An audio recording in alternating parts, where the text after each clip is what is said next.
नमस्कार विद्यार्थी मित्रांनो, तर आजच्या व्हिडिओमध्ये आपण छत्रपती संभाजीनगर महानगरपालिका भरतीचा जो ऑनलाइन फॉर्म आहे तो स्टेप बाय स्टेप कसा भरायचा आहे ते बघणार आहोत। पण ते बघण्याआधी तुम्हाला ह्या भरतीसाठी कुठली कुठली डॉक्युमेंट्स ही रेडी करून ठेवायची आहेत ते बघूया।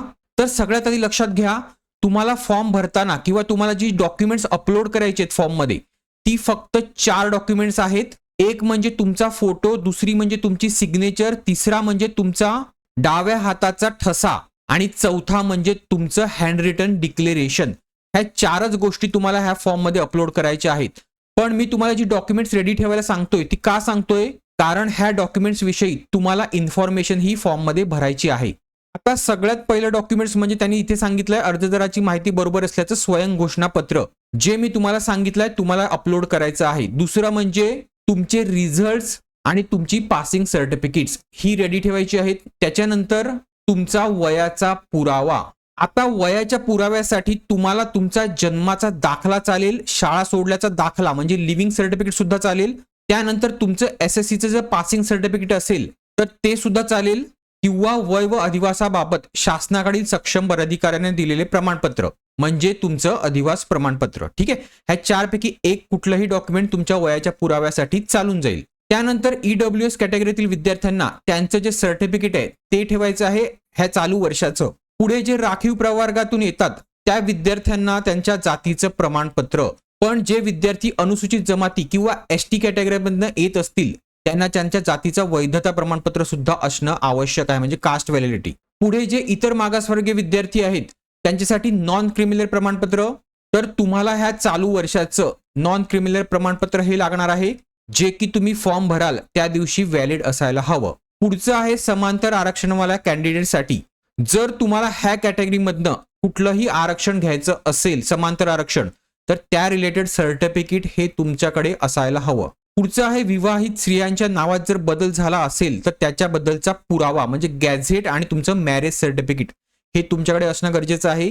पुढचं आहे मराठी भाषेचं ज्ञान असल्याचा पुरावा। आता ह्यासाठी तुम्हाला तुमच्या एज्युकेशन मध्ये जर तुम्हाला मराठी विषय असेल तर तो इनफ आहे। क्लिअर आहे। त्यानंतर आहे लहान कुटुंबाचं प्रतिज्ञापत्र। आता ह्याचा फॉर्मॅट तुम्हाला कुठेही इंटरनेटवर भेटेल, मी सुद्धा तुम्हाला प्रोव्हाइड करेल, तर हे सुद्धा तुम्हाला लागणार आहे। त्यानंतरचं महत्त्वाचं जे सर्टिफिकेट आहे ते म्हणजे डोमिसिल सर्टिफिकेट। हे खूप इम्पॉर्टंट आहे, हे असलंच पाहिजे। महाराष्ट्राचे रहिवासी असाल तरच हा फॉर्म भरू शकतात। त्यानंतरचं पुढचं आहे पदवीधर व पदवीधर धारक अंशकालीन उमेदवार। आता ह्या रिलेटेड जर तुमच्याकडे सर्टिफिकेट असेल तरच तुम्हाला ते भरायचं आहे, सगळे पदवीधर नाहीत, अंशकालीन उमेदवार फक्त। पुढचं आहे MSCIT। आता ह्या रिलेटेड त्यांनी एक GR दिलेला आहे, शासनाचा GR। तर कोणाला कोणाला MSCIT सर्टिफिकेटची आवश्यकता पडणार आहे आणि कोणाला कोणाला ह्यामधनं सूट भेटलेली आहे तर ती ह्या GR मध्ये त्यांनी मेन्शन केलेली आहे।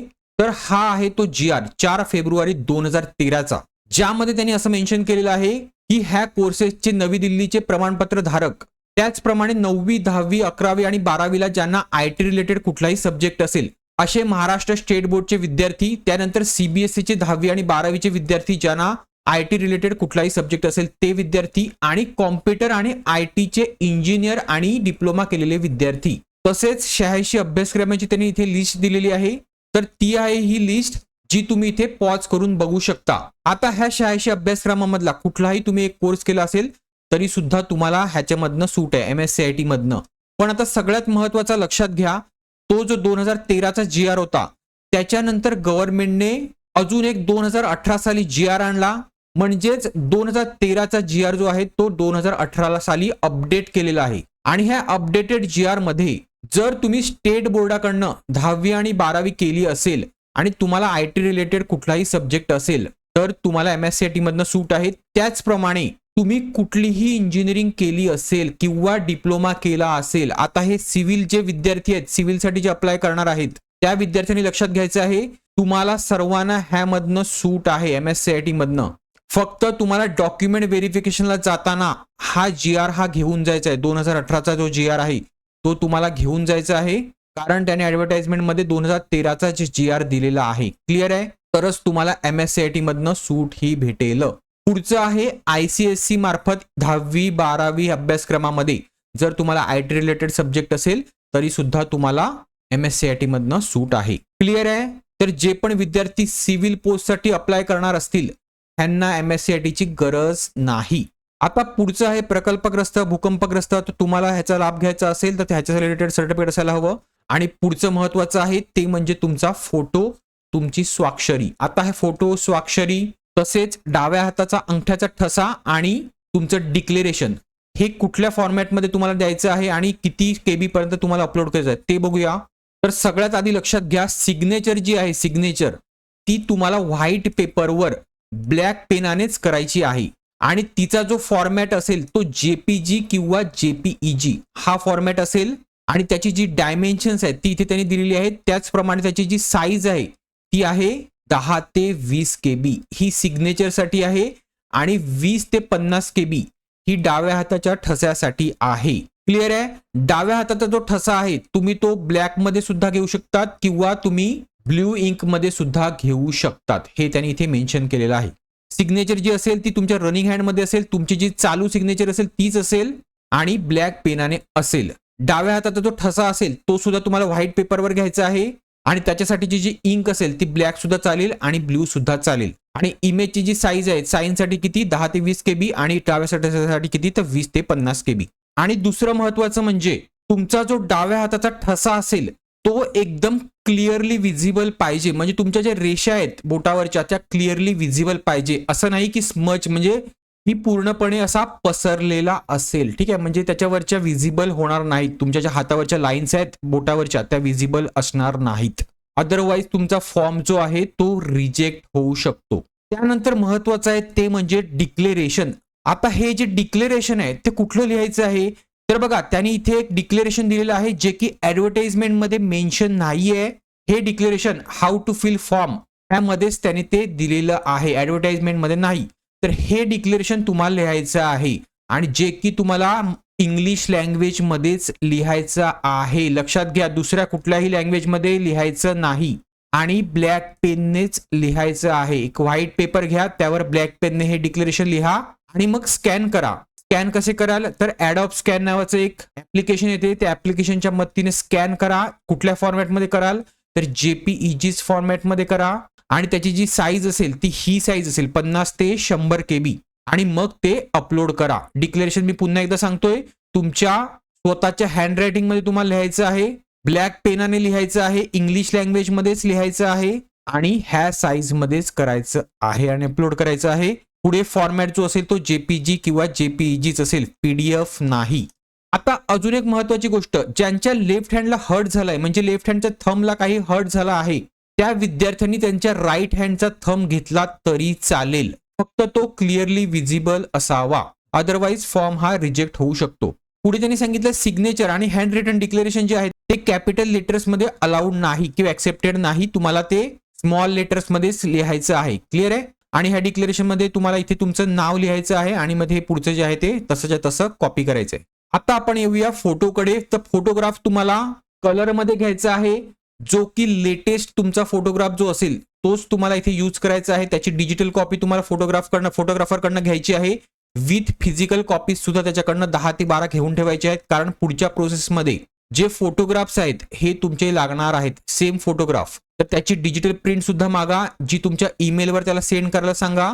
आणि मग ती डिजिटल प्रिंट असेल ती तुम्हाला ह्या डायमेन्शन मध्ये आणि ह्या साईज मध्येच JPEG फॉर्मॅटमध्ये अपलोड करायची आहे. आता हे सर्व कसं कराल तर सिम्पली गुगलवर जा, imageresearcher.com टाका आणि ह्या वेबसाईटवर गेल्यावर सिलेक्ट इमेज करून तुमचं इमेज हे अपलोड करा. मग तो फोटोग्राफ असेल, सिग्नेचर असेल, हँड रिटन डिक्लेरेशन असेल किंवा तुमचा थंब इम्प्रेशन असेल, त्याची जी डायमेन्शन गिवन आहे ते इथे टाका आणि तुम्हाला जी रिक्वायर्ड साईज आहे जी दिलेली आहे ती तुम्ही इथे टाका आणि रिसाइज करा. क्लिअर आहे. तर इतकं सोपं आहे रिसाइज करणं. आता फोटोग्राफ जो तुम्ही घेणार आहात तो तुम्हाला व्हाईट बॅकग्राऊंडचाच घ्यायचा आहे किंवा एखादा लाईट बॅकग्राऊंड असेल त्याच कलरमध्ये घ्यायचा आहे. आणि फोटोग्राफमध्ये तुमचा चेहरा हा विजिबल पाहिजे, समोर बघतानाचा पाहिजे. आणि जे विद्यार्थी स्पेक्स यूज करत असतील तर स्पेक्स तुम्हाला फोटोग्राफ काढताना बाजूला काढून ठेवायचा आहे आणि विदाऊट स्पेक्स तुम्हाला फोटोग्राफ हा घ्यायचा आहे. फोटोग्राफ घेताना कुठलीही टोपी वगैरे असेल ती घालायची नाहीये. सिंपल फोटोग्राफ मध्ये तुमचा पूर्ण चेहरा हा विजिबल दिसला पाहिजे आणि बाकीचा खालचा पोर्शन आहे तो तुमच्या छातीपर्यंत दिसला पाहिजे. क्लिअर आहे. तर हे झालं आहे फोटोग्राफ, साइन आणि डिक्लेरेशन आणि थंब इम्प्रेशन बद्दल. आता ऍडव्हर्टाइजमेंट मध्ये अजून एक त्यांनी घोषणापत्र दिलेलं आहे सेल्फ डिक्लेरेशन, जे की मराठीमध्ये आहे. ते तुम्हाला डॉक्युमेंट व्हेरिफिकेशनला ह्याच्यामध्ये जी इन्फॉर्मेशन आहे ती भरायची आहे आणि घेऊन जायचं आहे, हे डिक्लेरेशन अपलोड करण्यासाठी नाही. दुसरी एक महत्वाची गोष्ट, तुमचे जर आधार कार्ड असेल ते तुम्हाला अपडेट करायचं आहे. का तर ज्यांचं नाव चुकलेलं आहे आधार कार्डवरचं किंवा ज्यामध्ये स्पेलिंग मिस्टेक्स आहेत असं आधार कार्ड जे आहे ते तुम्हाला ऑलरेडी अपलोड करून ठेवायचं आहे. म्हणजे तुम्हाला डॉक्युमेंट व्हेरिफिकेशनला जाण्याच्या आधी अपलोड करून ठेवायचं, आपले अपडेट करून ठेवायचं आहे. आता पुढचा महत्वाचा मुद्दा म्हणजे ओपन कॅटेगरीमध्ये ज्या महिलांसाठी रिझर्व्ह जागा आहेत त्या जागेसाठी कुठल्याही कॅटेगरीतील महिलांना नॉन क्रिमिनल सर्टिफिकेटची गरज नाहीये. पण तुम्हाला SC आणि ST कॅटेगरी सोडून जे इतर मागासवर्गीय महिलांसाठी रिझर्व्ह पोस्ट आहेत त्या पोस्टसाठी जर अप्लाय करायचं असेल, म्हणजे त्याचा जो पॅरलल रिझर्वेशनचा तुम्हाला फायदा घ्यायचा असेल, तर तुम्हाला नॉन क्रिमिनल सर्टिफिकेटची आवश्यकता आहे. क्लिअर आहे सगळ्यांना? पुढचं आहे EWS कॅटेगरीतील जे विद्यार्थी असतील त्यांना 2025-26 हे आर्थिक वर्षाचं प्रमाणपत्र त्यांच्याकडे असणं आवश्यक आहे. पुढे त्यांनी ऍडव्हर्टाइजमेंटमध्ये असं मेन्शन केलं आहे की वाजवी प्रमाणापेक्षा जास्त जर अर्ज आले तर ते शॉर्टलिस्ट लावू शकतात. तर हे सगळ्यांनी लक्षात घ्यायचं आहे. पुढे तुमच्या उत्तरपत्रिकांची फेर तपासणी ही होणार नाही, म्हणजे जसं TCS मध्ये होतं तसं इथे होणार नाही, कारण ही एक्झाम तुमची कोण कंडक्ट करत आहे तर IBPS ही संस्था कंडक्ट करत आहे. त्यानंतर हे आपण बघितलेलं आहे वयाच्या पुराव्यासाठी तुम्हाला जन्माचा दाखला, शाळा सोडल्याचा दाखला, SSC पासिंग किंवा अधिवास प्रमाणपत्र हे काहीही चालेल. पुढे मॅरिड वुमेनच्या बाबतीत तुमच्या नावामध्ये जर चेंज असेल तर तुम्हाला तिथे गॅझेट लागणार आहे किंवा राजपत्रित अधिकारी यांच्याकडून नावात बदल झाल्याचा संबंधाचा दाखला तुम्हाला लागू शकतो. आणि दुसरं काय तर तुमचं मॅरेज सर्टिफिकेट हे सुद्धा तुम्हाला लागणार आहे. हे 2 सर्टिफिकेट तुम्हाला लागणारच आहेत. त्यानंतर अर्ज सादर करण्याचा जो विहित अंतिम दिनांक आहे त्या दिवसापर्यंत तुम्हाला शैक्षणिक अर्हता आणि अनुभव धारण करणं हे आवश्यक आहे. आणि त्या अनुभवाची जी गणना आहे ती तुम्हाला अर्ज सादर करण्यापूर्वी पूर्ण केलेली असावी. आता जो अनुभव आहे तो तुम्हाला पूर्ण वेळ काम केलेला पाहिजे, ज्यामध्ये रोजंदारी कार्यवेळी, करार पद्धतीवर, मानधन पद्धतीवर अशा प्रकारचं जर काम केलं असेल आणि पूर्ण वेळ असेल तर तोच तुमचा अनुभव काउंट केला जाणार आहे.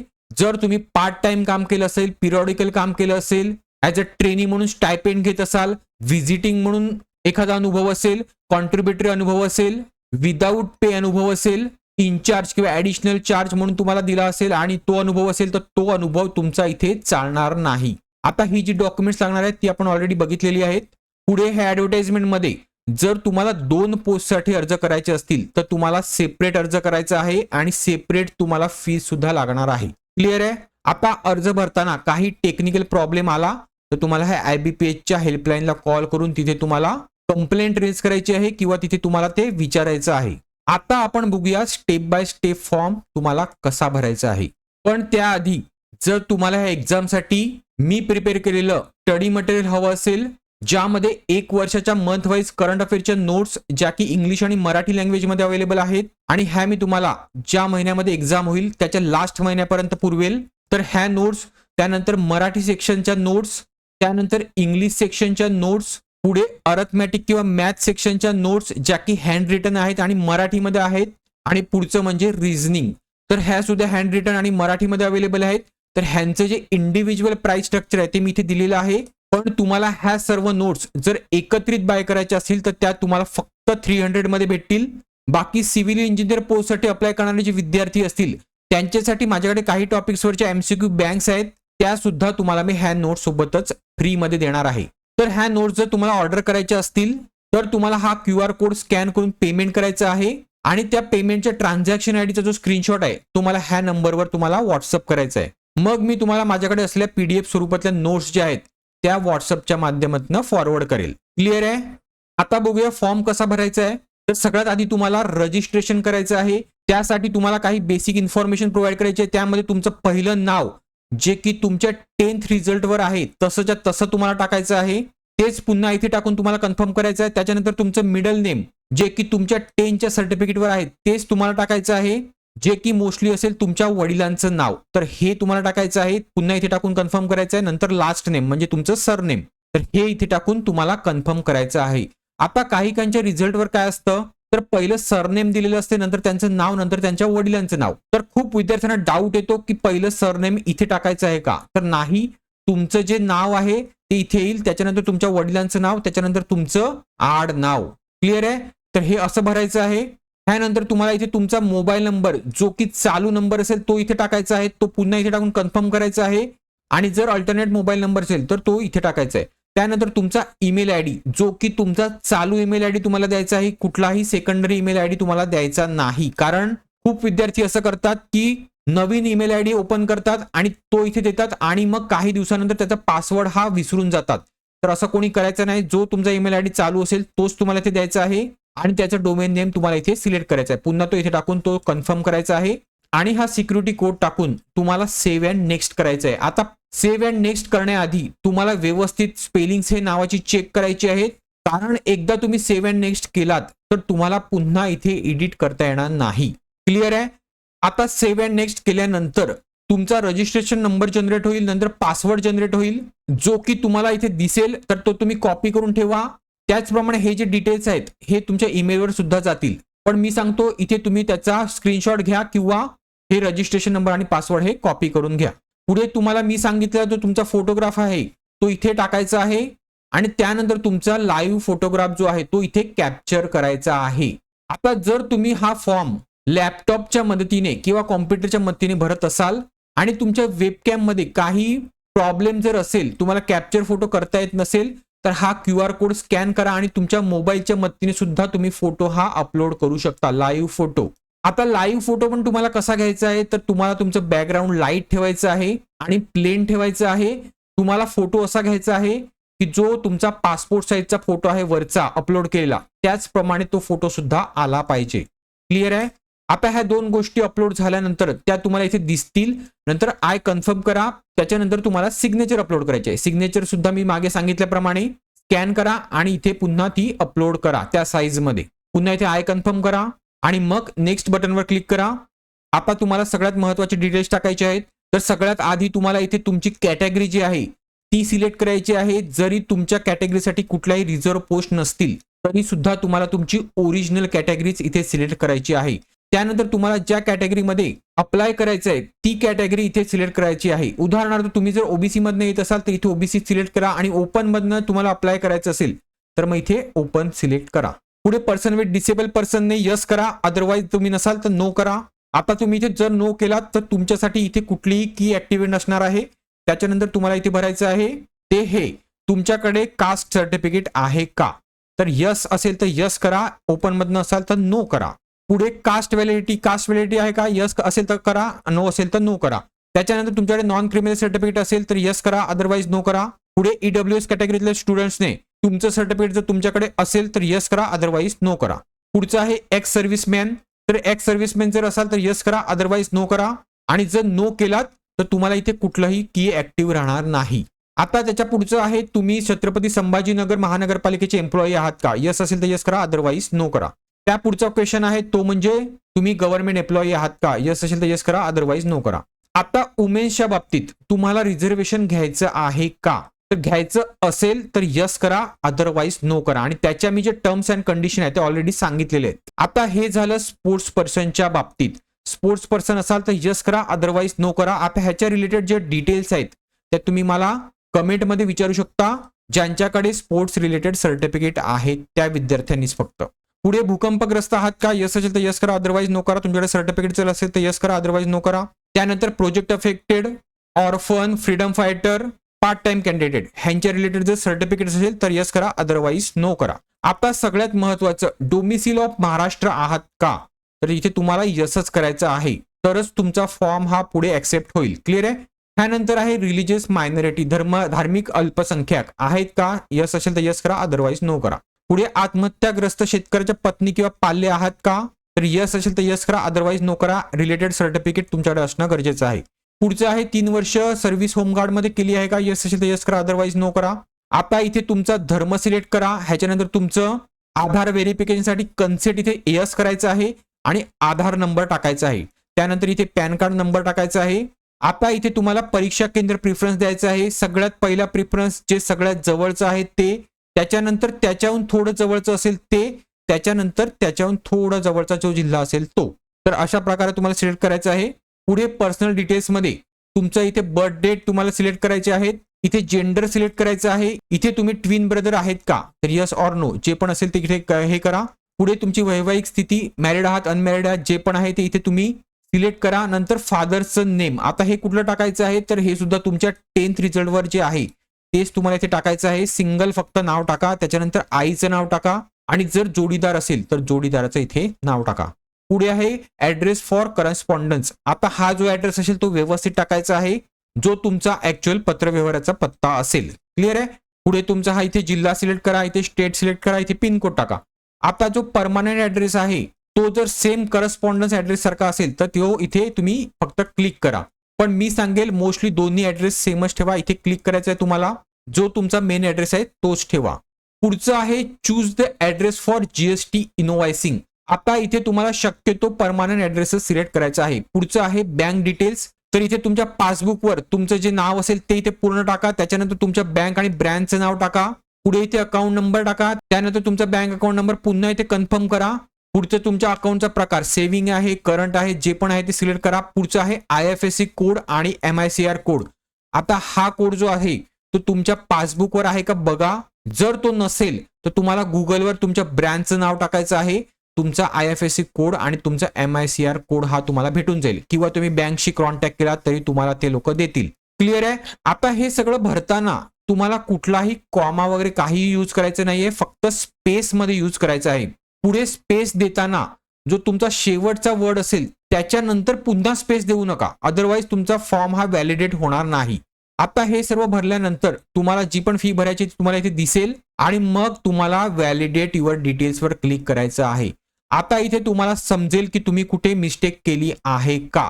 जर मिस्टेक केली नसेल तरी सुद्धा मी पुन्हा एकदा सांगतोय, पुन्हा वरती जाऊन व्यवस्थित चेक करा, नंतरच सेव्ह अँड नेक्स्ट बटनवर तुम्हाला क्लिक करायचं आहे. आता तुम्हाला इथे क्वालिफिकेशन एक्सपिरियन्स डिटेल्स टाकायचे आहेत. इथे SSC म्हणजे 10वीचे तुम्हाला डिटेल्स टाकायचे. विद्यापीठाचं नाव येईल Maharashtra board, Maharashtra state board.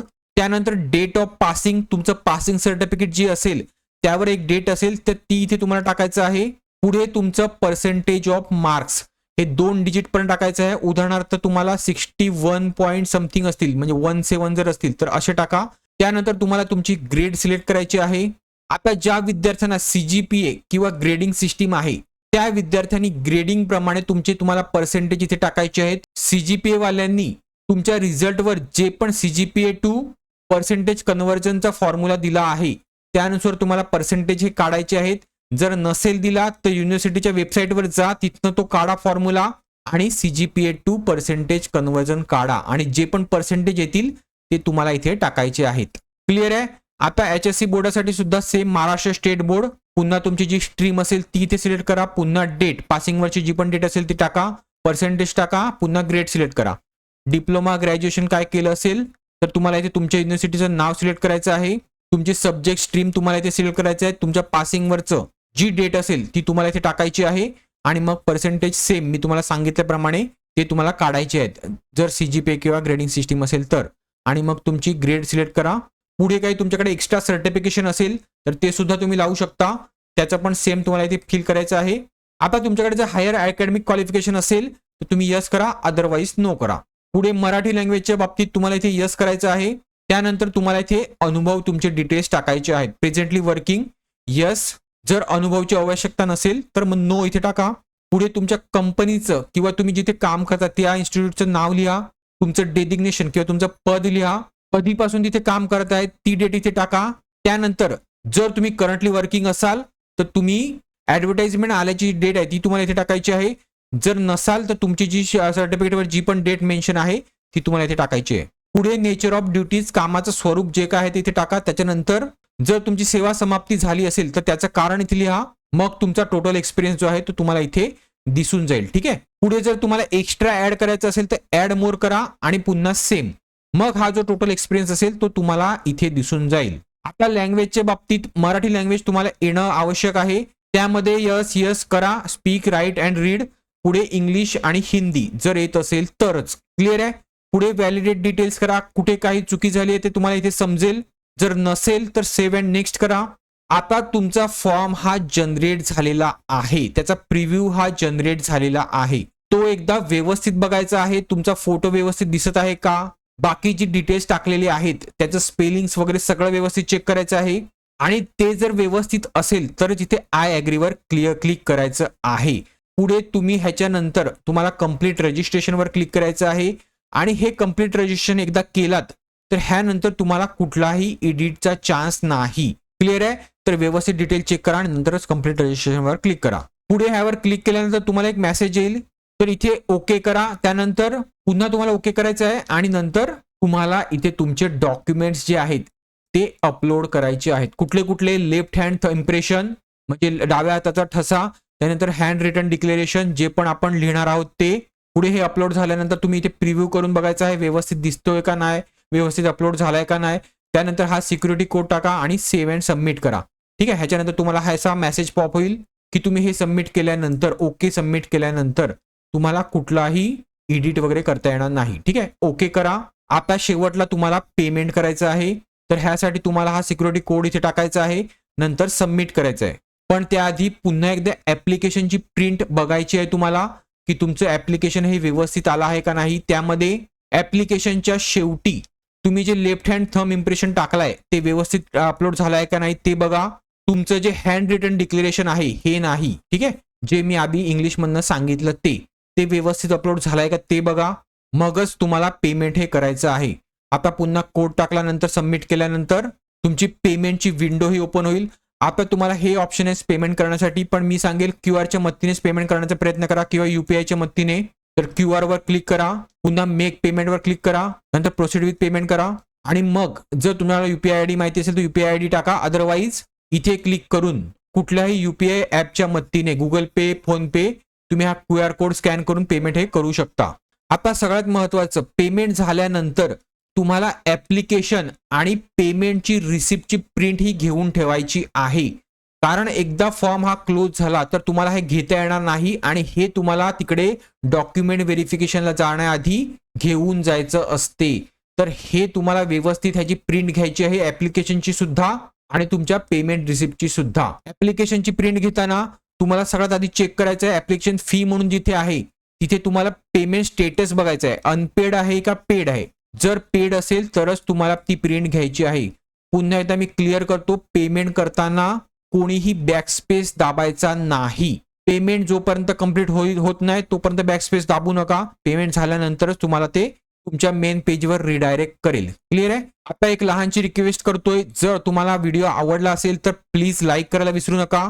पुढे चॅनलला सबस्क्राईब करायला विसरू नका. ही एक्झाम तुम्हाला कशी क्रॅक करायची आहे त्यासंबंधी मी लवकरच व्हिडिओ घेऊन येईल, तर तोही तुम्हाला बघायला विसरायचा नाहीये. आणि व्हिडिओ अकॅडमीच्या टेलिग्राम चॅनलला सबस्क्राईब करायला सुद्धा विसरू नका, ज्याची लिंक ही मी डिस्क्रिप्शन बॉक्समध्ये देतो. चला, थँक्यू.